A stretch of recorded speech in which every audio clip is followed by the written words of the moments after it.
Ma'am? General Sutton? The room fell dead silent. Every breath seemed to freeze in place. Forks stopped mid-air. Conversations halted like someone had pulled the plug on the world. Even the military band rehearsing just outside the conference hall missed a beat. He was tall, an army commander in full regalia. His eyes had scanned the crowd with practiced indifference, then locked squarely on me. A flicker of recognition passed over his face, followed by something far more disruptive. Respect. He straightened, clicked his boots together with a sharp snap, raised his right hand in textbook salute, and addressed me clearly. Ma'am, General Claire Sutton. I didn't expect to see you here. That one sentence shattered everything. Not just the polished stillness of the promotion ceremony, not just my sister's carefully prepared speech, but the narrative, their narrative, that I was the disappointment, the dropout, the invisible one in a family of decorated patriots. I didn't move right away, didn't speak, I didn't need to, because in that moment, finally, someone saw me, not the version they reduced me to at family dinners, not the half-truth they whispered about at reunions, but the truth I'd carried in silence for 20 years. My mother dropped her glass. My father froze mid-nod. Erica's hand trembled around the note card she'd been reading from, and I stood, met the commander's salute with one of my own, and said calmly, "It's good to see you too, Colonel." That was the moment it all changed. But if you really want to understand what that moment meant, why that single sentence cracked open a lifetime of silence, then I need to take you back. Back to the beginning. Before the uniform, before the salutes, before the erasure. My name is Claire Sutton. I am a soldier, a strategist, a daughter. And this is how they forgot me, until they couldn't anymore. I was born into a family where service wasn't a choice. It was a birthright. At our dinner table, honour came before dessert. Rank meant more than feelings, and uniform protocol was spoken as fluently as bedtime prayers. My father, Colonel Raymond Sutton, served 32 years in the United States Air Force. By the time he retired, his spine had a slight curve from years in flight command, and his voice carried the weight of a man who'd given everything to the idea of order. My mother, Judith, had once been a combat medic. Soft-spoken, precise, and impossible to impress. She wore silence like a uniform, only breaking it to quote regulation or give directives disguised as conversation.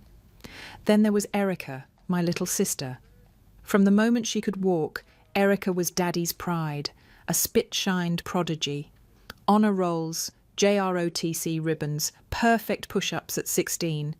She followed in every boot print he laid, and he applauded her for it every step of the way. And then there was me, the oldest daughter, the one who was supposed to lead the way. At 18, I got my appointment to West Point. My father swelled with pride. My mother offered a nod of approval. Even Erica looked at me like I'd finally earned a seat at the table. But by 19, the table turned cold again. I didn't drop out.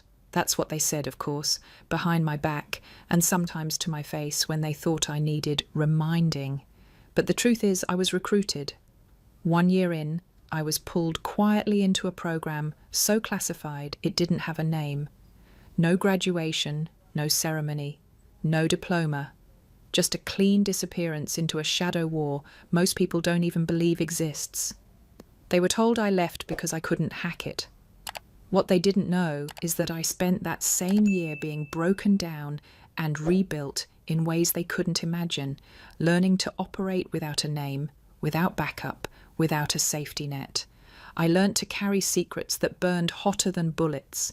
But you can't explain that at Thanksgiving, not when your family believes the only path to pride is a parade and a plaque.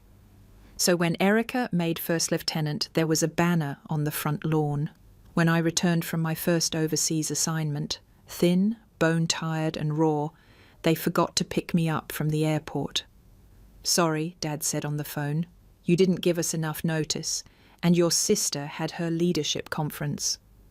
They weren't being cruel, not deliberately. They just didn't see me. They didn't ask questions. Not when I skipped holidays. Not when my mailing address kept changing every 6 months. Not even when I sent my mother flowers for her birthday from a florist in Lisbon, though the card listed Maryland. They simply filled in the blanks with what made sense to them. She left West Point. She works in admin somewhere now. I think she helps veterans with paperwork. Better than nothing, right? I heard it all. From cousins, from neighbours. Once even from Erica at her promotion party, while I stood 3 feet away. They crafted a version of me that fit better in their photo frames. Quiet, distant, mediocre, and I played along. Because you can't tell your mother you're sitting in a safe house in Aleppo, interrogating a double agent whose handshake still smells like burnt oil. You can't explain to your father that you once wrote an evacuation protocol for an undercover team stuck behind enemy lines, and 3 of those soldiers died anyway because the extraction came 30 seconds too late. You can't tell your baby sister that when she was graduating basic, you were hiding inside the ventilation shaft of a Libyan warehouse, sending coordinates to a drone operator while hostages screamed below you. You just say, "I'm doing okay," and hope they don't hear the screaming in your silence. For nearly 2 decades, I sent postcards with no return address. I made excuses for missed weddings and birthdays. I wrapped myself in invisibility like a second skin, and eventually, they stopped asking. One year I mailed a Christmas card and got nothing back, not even one of those mass family newsletters my mother used to print on red paper with cursive fonts. I asked a cousin once if they ever talked about me. He laughed. Only when someone asks what not to do with your life. That night, I sat alone in a motel outside Munich, medals wrapped in tissue paper inside a shoebox. I stared at the ceiling and whispered something I'd never dared say out loud. I've survived war zones easier than my own family. It wasn't bitterness. It was just the truth. The call came on a Wednesday. My mother's name lit up on the screen like a forgotten warning label. Familiar, sterile, and never a good sign. We hadn't spoken in over a year. I picked up on the 4th ring.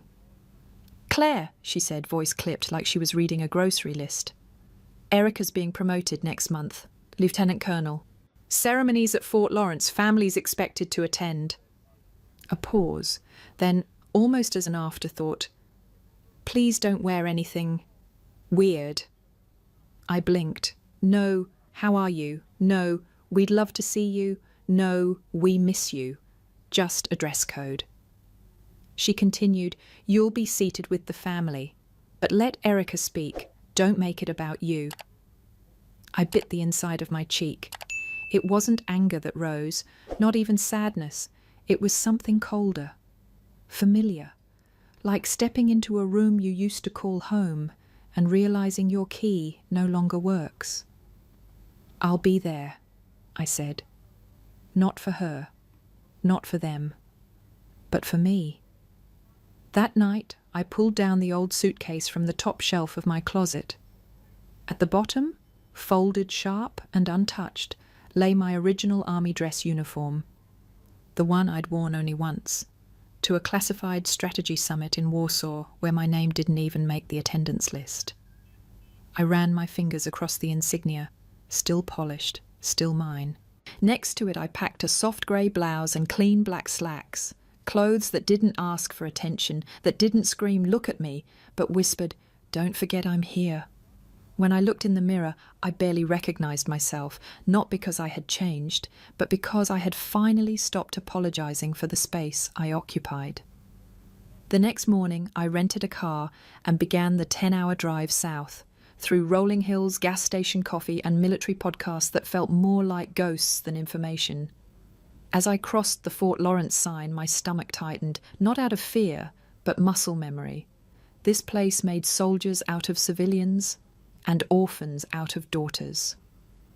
When I pulled up to my parents' house, the porch looked exactly the same. Beige siding, a flag hung too perfectly on its pole, the same wooden swing I'd once read letters on during high school summers. No one came out, no one greeted me. The front door was unlocked. Inside, I found my mother in the dining room, arranging place cards for the rehearsal dinner. Without looking up, she said, "Go change your shirt. You'll be sitting next to Erica. Try not to draw attention." No hello, no hug, no acknowledgement of the years between us, just instructions. I stood there for a moment, staring at the back of her head. The same ash-blonde bun, the same clinical posture. My father appeared from the den, gave me a firm pat on the back, like I was a colleague heading to early retirement. "Good," he said. "You made it." That was it. Erica entered last, descending the stairs like she was stepping onto a stage. Her uniform was pristine, ribbons aligned with surgical precision, boots like polished obsidian. She smiled wide, the kind that didn't touch her eyes. "Oh," she said, glancing toward me. "You're here. Everyone, this is my sister Claire. She was in the military for a little while. Now she works in admin, I think." There was polite laughter. Short, shallow, the kind that makes a cut without leaving blood. I didn't correct her. I didn't say, "Actually, I just advised NATO on cyber warfare de-escalation protocol last month." Because they wouldn't hear it anyway, and I was done begging to be heard. The rehearsal dinner was supposed to be just family, but even that phrase didn't seem to include me. The table had place cards, fancy ones, printed in cursive font with military titles. Lieutenant Colonel Erica Sutton sat at the head. Next to her was Colonel Raymond Sutton, Ret., and Mrs. Judith Sutton, CM. And me? A handwritten slip of paper. No rank, no prefix, just Claire. I stood for a second, staring at it like maybe someone had made a mistake, but no one looked up, no one noticed. I took my seat without a word. Conversations swirled around me, stories of deployments, promotions, congressional funding for base improvements, laughter that knew its place and who belonged to it. At one point, a family friend leaned toward me and asked with a bright, fake smile, "So Claire, you're with Veterans Affairs now? Admin work, right? That's great. Better than nothing." Better than nothing. I nodded, smiling politely, not wide enough to show teeth, just enough to let it die there. Across the table, Erica was radiant. She moved like someone born to be watched, arms precise, posture flawless. Her fiancé hung on every word she said, and so did most of the room. "I've been practicing my speech," she said, swirling her wine. "I want it to feel personal, like sometimes you don't realize you were wrong until you try to walk away." She looked directly at me. The comment passed like a whisper over broken glass, barely there, but sharp enough to leave a mark. No one called her out. No one asked what she meant, because they all knew. I excused myself and slipped out onto the porch. The night air was thick with crickets and humidity.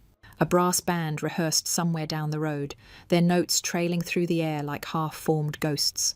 I sat on the wooden steps and closed my eyes, listening, not to the music, but to the silence that followed me everywhere in this house. Inside, I heard silverware clinking. Someone was talking about Fort Benning. Someone else mentioned Erica's glowing fitness report. No one noticed I was gone. Then came a small tug on my sleeve. A child, maybe 6, maybe 7, looked up at me with big eyes and a plastic tank in her hands. "Did you ever shoot a real gun?" she asked, pure curiosity in her voice. I crouched down, met her gaze. "Sweetheart," I said gently, "I once wrote a plan that helped 30 soldiers make it home alive. That's better than any shot I've ever taken." She blinked, then ran off without saying anything, just like everyone else. The ceremony hall at Fort Lawrence looked more like a cathedral than a military venue.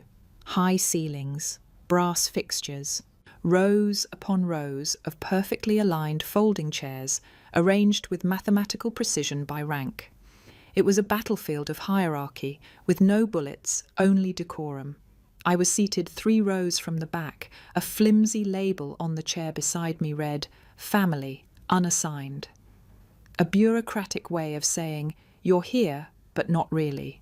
I sat between a junior officer's fiancée and an aunt who smelled like lilac and judgment. Neither looked in my direction. Ahead of us, the stage shimmered with power, polished boots, honor cords, flags lit like stained glass behind plexiglass shields. Erica stood at the podium. Her posture screamed composure. She had the cadence down perfectly, like she'd rehearsed each word in front of a mirror, fine-tuning every blink and breath. She spoke of leadership, sacrifice, perseverance, and then with sharp precision, sometimes it's not about those who leave, it's about those who stay, those who don't walk away when things get hard. Her eyes flicked across the room and landed, however briefly, on me. The message was clear, the knife was clean, and no one saw the blood but me. Applause rippled through the crowd, controlled, predictable. I didn't clap, I didn't move, but someone else did. 2 rows ahead, an officer in a silver beret leaned toward his colleague and whispered, not as quietly as he thought, "Isn't that her, from Dagger Protocol?" The words pierced sharper than any insult Erica could conjure. My spine stiffened. Dagger. That operation wasn't public. Barely declassified, even internally. Only a few key players had access to those records, and even fewer survived to whisper about it. I kept my eyes forward, neutral, unreadable. But inside, something shifted. They didn't forget me. They had just been afraid to speak my name. Until now. After the ceremony, I didn't follow the crowd to the reception hall. I needed air. I stepped outside and leaned against the brick column by the entrance, letting the late afternoon sun burn away the leftover chill from inside. The faint rhythm of boots and chatter echoed behind me. Glasses clinking. Someone laughing a little too loud. Officers trading recycled war stories like baseball cards. I wasn't ready to go back in. That's when I noticed it. A plain, sealed manila envelope tucked into the passenger seat of my rental car. I hadn't left it there. No handwriting, no label. I looked around. Nothing suspicious. No one watching. Still, my pulse quickened. I peeled the flap open and pulled out the contents. Just a single sheet of paper. A scanned email. Time-stamped 2 years ago. No visible sender. Just a subject line. Reckless operation. Civilian casualties. My breath caught. The body of the email was a direct allegation against me, Colleen W., my alias at the time. It referenced a classified mission gone wrong, claiming I'd led an unauthorized strike that resulted in multiple civilian deaths. There was no source cited. But the language, I knew it. Word for word, it mirrored a classified after-action report from an op I'd run in northern Syria. A report that had been sealed, seen only by 3 people, me, my analyst, and a junior officer with secondary clearance, Erica. My chest tightened. She'd seen that report. Sat in on one of the intelligence briefings. We never spoke during it. She was quiet, respectful. Just a note-taker in the corner. I never imagined she'd remember it, let alone use it. I flipped the email over. There at the bottom was a forwarding trail, a breadcrumb path through a now-defunct military relay server. The leak wasn't recent. But the implications were still active. Suddenly the rumours. The subtle shift in how certain NATO teams treated me last year. The unexplained pause on my security clearance renewal. The vague inquiries that fizzled without explanation. It hadn't been a glitch. It had been sabotage. Someone planted doubt, just enough to cast a long shadow, and now that shadow had followed me home. Back inside, the reception buzzed. Erica was holding court near the open bar, smiling too brightly. Every now and then her eyes swept the room, until they found me. For a fraction of a second her smile faltered. She knew. She didn't expect me to find it. And now that I had, she couldn't quite hold the facade together. I didn't confront her, not yet. Instead, I slipped the envelope into my bag and walked past her without breaking eye contact. Let her wonder how much I knew. Let her feel that same chill I'd carried for 20 years. Because something told me this wasn't just about jealousy, it was about erasure, and she had tried desperately to make sure I stayed invisible. I didn't sleep that night. The manila envelope sat on the dresser like a live wire, humming at the edges of my vision. I kept replaying the same question in my head. Why would she do it? Was it resentment, revenge, or something far more human, something even uglier? By morning, I had my answer. I found her outside, just past the reception tent. She was alone, pretending to scroll through her phone, though her screen hadn't changed in 5 minutes. She sensed me before I spoke. I pulled out the envelope, held it up between us like a broken treaty. "You recognize this?" I asked, voice flat. She didn't even pretend. Her eyes flicked to the paper, then back to mine, and she nodded. Yes, just like that. No hesitation, no attempt to deny. I stared at her. A decade of silence between us, broken with a single syllable. I waited. She filled the space. "Because you weren't supposed to win," she said. Her voice was quiet, measured, almost rehearsed. "You left. You disappeared. And still they never stopped talking about you." She looked away, jaw clenched. "I did everything right. Every step. I stayed. I followed protocol. I carried the flag, wore the ribbons, led the teams." She cut herself off. Took a breath. "But you vanished. And somehow you were still more impressive in absence than I could be in presence." I didn't speak. I let the words land, let them bruise. She kept going.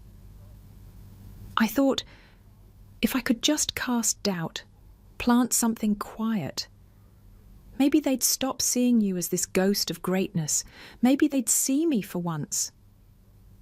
There it was, not malice, not vengeance, invisibility. The same feeling that had haunted me for years was now standing in front of me, in her eyes, in her shame. But unlike me, she had chosen to survive it by destroying someone else. I folded the paper and slid it back into my coat pocket. "You realize," I said softly, "what you did could have ended my career. You almost made me an enemy to the very system I protected." Her lip trembled, just slightly, but she didn't cry. "I didn't know it would go that far," she whispered. "I didn't think anyone would actually believe it." That was the worst part. She hadn't even believed in the weight of her own lie. She just wanted to tilt the scales. "You don't get to say sorry," I said. "Not yet." She nodded, and for once said nothing at all. As I walked away, I didn't feel powerful. I didn't feel vindicated. I felt tired, because there's a special kind of heartbreak that comes from realizing the knife in your back has your sister's fingerprints. The bass alarm jolted me out of a dead sleep. Not the soft chime of a morning bugle. This was urgent, sharp, military grade, a siren designed to slam adrenaline into your bloodstream. Seconds later, my phone lit up with an emergency protocol ping. "All high-clearance personnel, report to command coordination immediately. Level 4 breach detected." Still in sweatpants, I dressed in under 3 minutes. Muscle memory doesn't care if you're on active duty or not, it just moves. When I stepped outside, the entire compound was alive. Officers in half-done uniforms, boots dragging, badges clipped on backward. Confusion, panic, controlled urgency. Inside the ops building, the lights were already humming too loud, too white. A grim-faced sergeant handed me a file the moment I walked in. Operation Dagger, Intel compromised classified document dump, Darknet forum, trace. Origin, Claire Walsh, Reserved Command Intel clearance. I stopped breathing. My name, in bold, at the top of a breach report. The file was thin, but the implications were heavy. An encrypted drop of intel tied to Operation Dagger, one of the most sensitive missions I'd ever led, had just been posted to a Darknet forum less than 3 hours ago. The forensic trace? A login credential associated with my name. A device ID tied to a base-registered terminal I'd used last year. A backdoor path routed through an IP once assigned to me. I sat down, hard. This wasn't sabotage anymore. This was full-blown character assassination. Within 30 minutes, I was sitting across from General Hammond and 2 military intelligence agents in a cold room that smelled like old paint and new distrust. They didn't say, "You're under arrest," but they didn't need to. "Colonel Walsh," one of them said, sliding the breech folder toward me, "can you explain how a dormant credential tied to your clearance was used to upload classified assets?" I stared at the paper, then back at them. "No," I said, "but I intend to find out." I handed over my phone, my encrypted tablet, my comm records for the past 6 months. I gave them everything. Still, it didn't add up. Why now? Why this mission? And how had they gotten access to that specific clearance key, one that had been deactivated and logged as dormant? Unless... My thoughts snapped back to the envelope, the one Erica admitted to sending. It had come from an old relay server. That detail had bothered me at the time. Why use such an outdated system? Why resurrect a dormant path? Suddenly, it clicked. She hadn't known. But the moment she used that link, it triggered an auto-archive retrieval protocol, a digital ghost system designed to preserve legacy mission files. One Erica had stumbled into when trying to hurt me quietly. In trying to plant doubt, she had opened a trapdoor neither of us saw coming, and someone else had been waiting. I didn't wait for permission. The moment I left that interrogation room, I called in a favour. An old contact from Cyber Defence Command who owed me for pulling his career out of a drone scandal in Kandahar. He granted me access to the metadata trail behind the leaked file. What we found chilled me. The file uploaded to the darknet had been attached automatically, not manually, when someone pinged an outdated relay link tied to a now decommissioned backup server. That auto-attachment protocol wasn't part of the original relay design. It had been inserted later, stealthily. I ran a forensic scan on that code insertion. It led to an override authorization dated back to 2017. The name attached? D. Glade. My stomach dropped. Derek Glade. A strategist I hadn't thought about in years. We'd clashed during a joint op in Mosul. He pushed for a full clearance of a civilian-occupied sector under suspicion. I'd blocked it.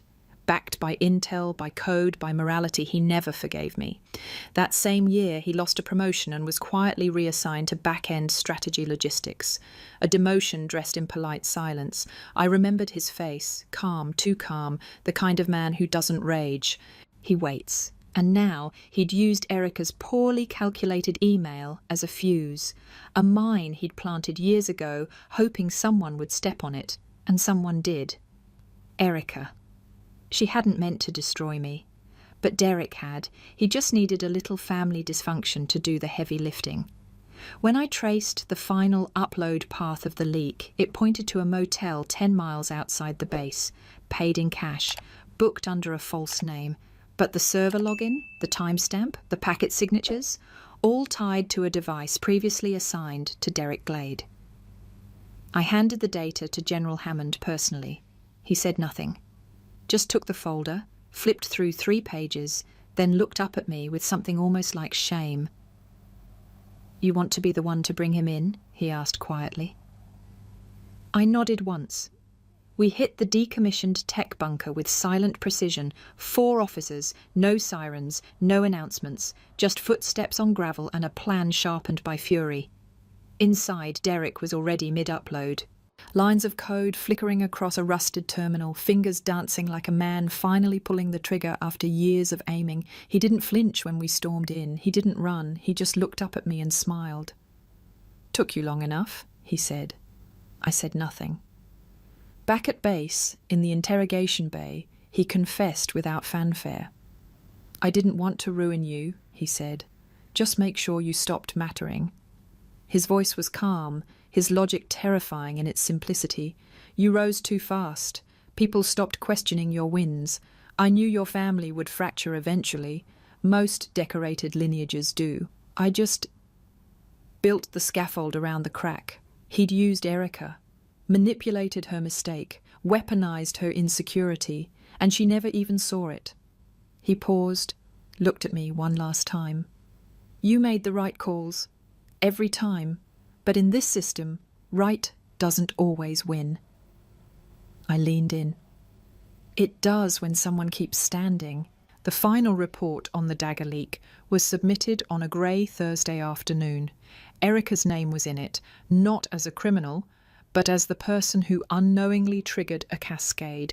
Her admission had been voluntary, her apology handwritten, her reprimand official. She wouldn't be promoted for at least 5 years, but she signed the document without argument. And that said more than any medal could have. A week later, I invited them all to the house. The old family home at the edge of Fort Lawrence, the one with the porch swing, the lemon cleaner smell, the hallway lined with old pictures I'd never been in. This time I arrived first. I set the table. I took the seat at the head, the one my father had always claimed. No one argued. My mother came in with a dish wrapped in foil, her eyes tired. Erica followed behind her, face bare, no makeup, no rank, just her. My father entered last, still stiff, still proud, but something in him had softened too. We didn't eat right away. I didn't open with welcome or thank you for coming. I opened with truth. I didn't leave the military, I said. I was pulled into intelligence, handpicked, no graduation, no ceremony, just shadows. They said nothing, so I kept going. I once spent 3 days in a Syrian holding cell, starving, silent, waiting for a green light to escape through a tunnel I'd mapped in my head. My mother flinched. I ordered a shelling of a supply route in Afghanistan. It saved an Australian recon team. 3 civilians were injured. I lived under investigation for 8 months. My father's hands tightened around his fork. I turned down a medal for a mission in Tripoli because accepting it would have risked a diplomatic fallout. So instead of a podium, I got silence. Still, they said nothing. Until my mother whispered, "We thought those postcards, those Christmas boxes, were your way of saying sorry." I shook my head gently. They were my way of reminding you I still existed. Erica stared at her plate, hands folded. Then I reached under the table and pulled out the folder. The one with the email she sent, the one that started everything. "I'm not showing you this to accuse you," I said. "I'm showing you because it almost ended me. And you need to understand, words don't have to be public to be deadly." She looked up. Her eyes were wet. But she didn't cry. "I know," she said. "I do now." My father leaned back. "I spent so many years thinking the medals on my wall meant I did it right," he murmured. "That I raised you right. But now, I realize I just stopped asking questions." He looked at me. "Is it too late to start?" I didn't smile. I didn't say yes. But I nodded. And that was enough. A month after the investigation closed, I returned to Washington. Life, as it often does, shrank back into routine. I resumed my part-time advisory role at NATO, spent most of my days in a quiet apartment near the Potomac, writing strategy briefs and redacting mission reports no one else dared to decode. But once a month, I returned to Fort Lawrence, not for family, for students. I taught a specialized course for next-gen officers on non-traditional strategy in asymmetric warfare. Small room, chalkboard, no pomp. Erica sat in the front row every time. No rank on her collar, no special introductions, just a notebook and questions. She challenged me, often, debated concepts, offered alternatives. She never once mentioned the past. But one afternoon after class, she waited behind. "Here," she said, handing me a thin blue folder. "Proposal for reforming simulation training, based on your lecture last month." I flipped it open. Smart layout, sharp data, practical design. At the top, I wrote one word in red ink, advance. She nodded. No smile, just relief. We were rebuilding. Not fast, not perfectly, but honestly. At home, things were changing too. My father told a room full of old commanders that his daughter wasn't just somewhere overseas, but now advised NATO on conflict doctrine. My mother sent handwritten notes every now and then, usually simple things. Saw your name in a white paper. I showed the neighbour. Are you eating enough? The porch swing still creaks. I left it. Small, quiet things, but honest. We never took a new family photo, but the one on the mantel, the one I'd once been cropped out of, was replaced. The new version had me in it, still in uniform, still standing tall, no longer invisible. And then one day, near the end of a lecture, a young cadet lingered after the others had left. He looked nervous, maybe 22, barely shaving. "Mum?" he asked, shifting his weight. "In war? What's the hardest part?" I paused, thought about bullets and betrayals, brothers lost and sisters turned cold. Then I said the only answer that ever felt honest: surviving without turning to stone. He nodded slowly, like he didn't understand yet, but someday he would. That night, as I walked past the empty barracks, the sky burned in streaks of orange and gold. Erica was waiting outside my quarters. She handed me a small birthday cake in a plastic container. It wasn't even my birthday. Written on top, in shaky blue icing, were 3 words: General, Sister, Teacher. I didn't need applause. I didn't need a book written about me. I just needed this: to be seen, to be known, to matter. Not because I shouted louder, but because I never stopped showing up.